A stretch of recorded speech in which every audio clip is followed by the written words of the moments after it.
Hi guys, welcome back to Hot Girls Do Journalism. Today we are going to give you some hot tips on prom dress shopping and preparing for prom, hot takes on leadership positions in high school, and then we're going to go to the hot seat with a bunch of the staff from 8th Hour and do this or that. Hot Girls Do Journalism! Okay, so to get started, hot tips on prom dress shopping. I've had a lot of issues with this. I went shopping with some friends and I couldn't find anything I really loved, but I feel like I'm running out of time. So how have you guys been doing with it?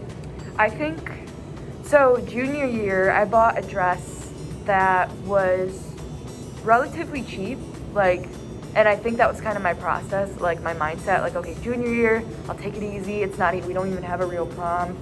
I had a friend hosted one, and I know a lot of friend groups did that, so my friend group did that. So that was kind of let's do something fun this year. I did green and black, so I had green shoes and a black dress. This year though, I'm kind of I could go all out because it's senior year, and we're actually having a real prom this year.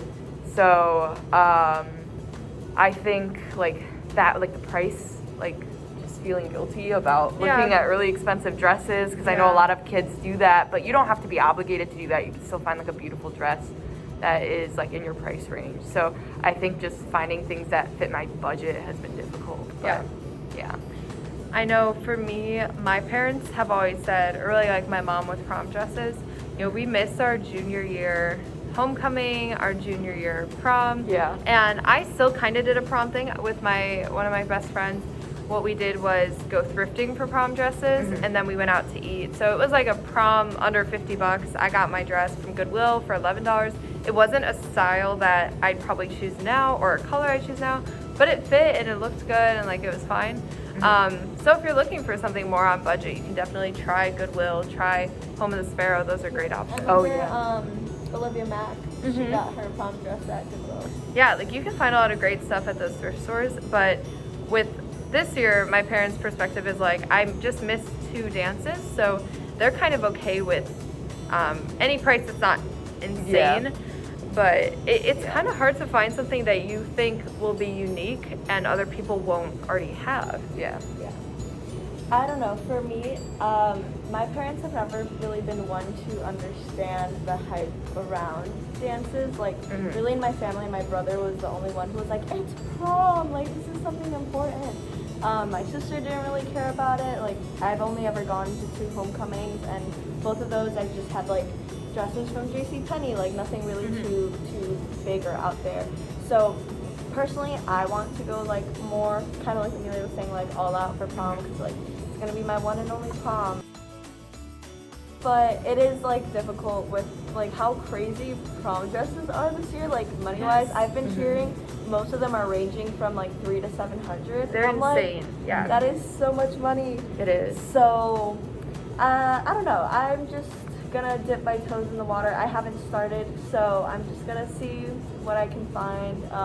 I just have styles that I kind of like, but I don't have any specific I want it. Yeah. And so I guess our hot tips then would be start early. I would say have a Pinterest board up. Yes. I really like doing that because then I get an idea of the color I want, the style I want, and whether it changes when you go shopping or not, that's totally fine. But start thinking about it.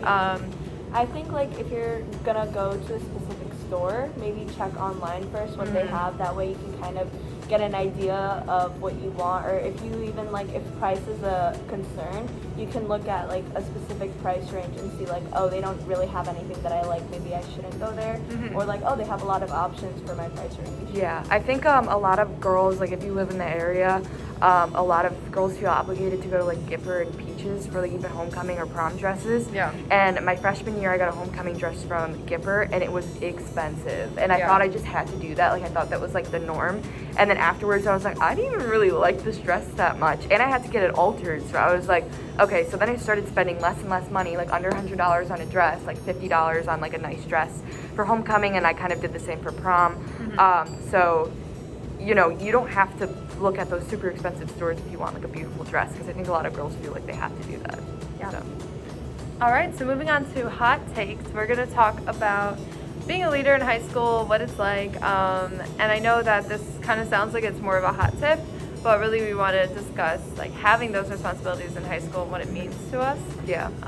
So for me, like being editor-in-chief of The Voice has been such a huge commitment, but also a responsibility. Like you see, Kate and I are wearing our merch today, and with that, and Amelia, Not so much. she does too though oftentimes, and so in those situations, you're representing the school and you're representing the organization you're with. So to me, being a leader in high school means being responsible with that image and being able to really represent the qualities that your program stands for. You know, we believe in quality journalism, we believe in standing up for what we believe in, and also just having fun too. I think that's a big part of the class. But I guess my hot take on just kind of this whole year being a mess for a lot of people is, for the leaders out there, set an example. Yeah, I was, I think for most of, or no, like maybe freshman and sophomore year was the year I joined The Voice. I was friends with a lot of people who weren't super supportive. Like I had this like giant friend group, like everyone kind of knew each other, like whether you were super close or not. So when I first like was really like passionate about my leadership position here, you know, I would get like comments about, you know, being in the newspaper and like just, you know, kind of teasing me almost. And let me just say, like, I'm not friends with those people now, because like this is literally like my life and I love it more than anything. And the people who, you know, support you are going to be by your side no matter what. So, you know, just taking pride in, you know, what you are a part of and like the responsibility that you do have is so important as a leader, because I think even kids say this with like teachers, like if a teacher doesn't love their job, it's going to be hard to engage the class when they are teaching. And it's the same with honestly any leadership position. So I think as a leader right now, it's just really important to love what you do. And if you don't love what you do, that's sometimes just something you can't force. So it's just important to find what you do love and, you know, take pride in that. Yeah. I think being a leader has a lot to do with knowing your audience or like the people that you are addressing and knowing yourself. Like if you know what, even if you don't know exactly what responsibilities come, or sometimes there are unexpected responsibilities when you become a leader, like, oh, I didn't know that people are going to be watching me while I do this, or that when I do this it actually matters and stuff like that. But once you realize all of the things, all of the influence that you have as a leader, because the point of being a leader is to influence others, you need to really reflect on, am I doing the right thing for these people? Am I capable of doing the right thing for these people? And should I be doing this?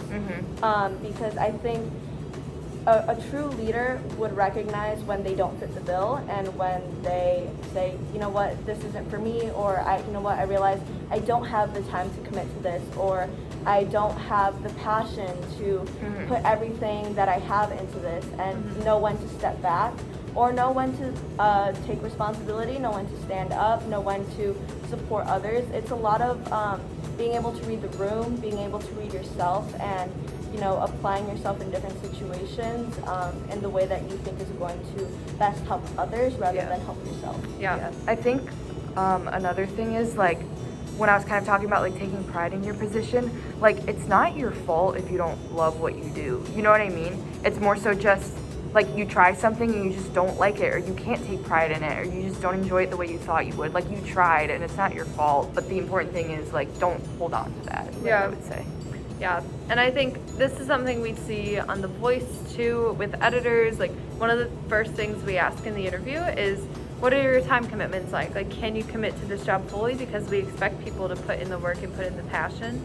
And thankfully, over the past 2 years, while we've been the top dog, sort of, we haven't seen issues with that necessarily. But it happens occasionally where an editor's like, I don't think I can handle this amount of work and I need to step down. And honestly, I respect that more than them giving kind of half the effort. Right, so, exactly. So I know this has kind of turned into a hot tips, but those are our takes on leadership positions in high school. Everyone's still growing, everyone's learning as they go, but I think it's important to have patience with leaders, but also hold them to a standard. So, you know, I mean, our staff holds us to standards every day, so it's definitely important. We hold ourselves to a standard as well. Yeah, that self-reflection is extremely important. So, okay, well, this has been Hot Takes. Next up, we're gonna do Hot Seat, so we will see you there in just a moment. Okay, so we are here in the hot seat with a bunch of the 8th hour staffers, and we're going to play this or that. So I'm going to list off 2 options, and they're going to debate it out. All right, to start off, phone call or text? Text. Okay, so that was an easy one to get you united, you know? Okay. Oh boy. Let's see, ice cream cone or snow cone? Ice cream. Ice Okay, okay. Ice cream. Let's see, biting string cheese or peeling it? Biting. Okay, let's hear the argument for biting. Anybody I bite peel string it. cheese? I'm both, really. Biting when you need it to do like a quick snack, peel it when you're trying to enjoy it. Okay. I think you have to start with a bite and then you can peel it. So like, To open it up almost? What? I think it's a big old two. Is anybody disgusted by the idea of someone biting string cheese? Yes. Okay. Why, Max? Well, okay, Red flag. so first of all, it's like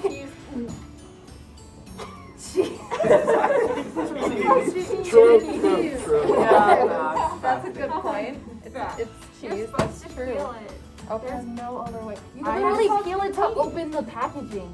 Like that's how you open it. So you're supposed to eat it that way too. No, like when you bite it, it's like you don't I feel don't like think the that's little why. worms. It's the most Zoe, what's your argument? No, so I bite string cheese because like when you peel it and you like eat it, you get like little worms. Like Yeah, I Like do. worms. It is so What are you disgusting. doing to get worms? How long are you keeping the cheese out?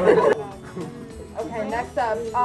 This was a topic of discussion last year about grilled cheese. Oh my god. Do you butter the bread on the outside or outside and inside? Both. Does anyone use Mayonnaise. No, Doc, that Wait, come on. Go. Okay. Flavor. Who says outside and inside? Why? Because that's the right way.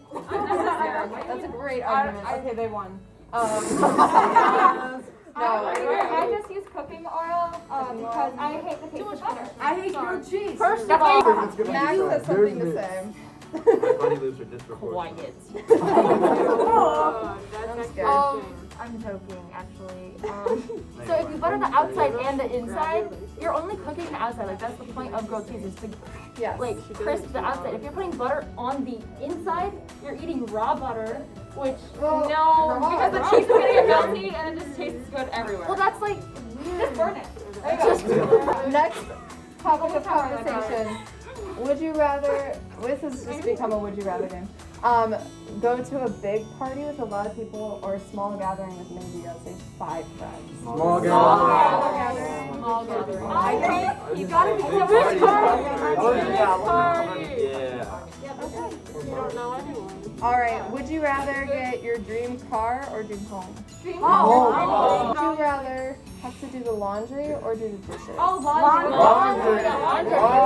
I break my back doing dishes every single day. I don't want to I touch think my you're doing I'm it. a dish doing the dishes. This is a really hot topic. Hamburger or taco? Taco. I hate taco. Why hamburger? Heck yeah, some people do Taco Christine people. is saying hamburger, then it's probably right. I mean, yeah, Christine's right about most things. Tacos are better. Why are tacos better? Because they just are. Why? Mexican food is great. Why? Because it is. Because it is. It tastes good. What's I that see the mean? point. One of our last questions. what? When you go to the movie theater, do you get candy or popcorn? Candy. Popcorn. I bring my own. If you have to only get one. Popcorn. Yeah. Okay, well, thank you guys for being in the hot seat. I think this revealed a lot of things. So yeah, we will see you next time. Thank you for watching this episode of Hot Girls Do Journalism. We only have 2 more left this year, so make sure to stay tuned. We're almost to the end, which is so sad, but we're excited to graduate and go to prom and all that. So we will see you guys next time. Stay hot!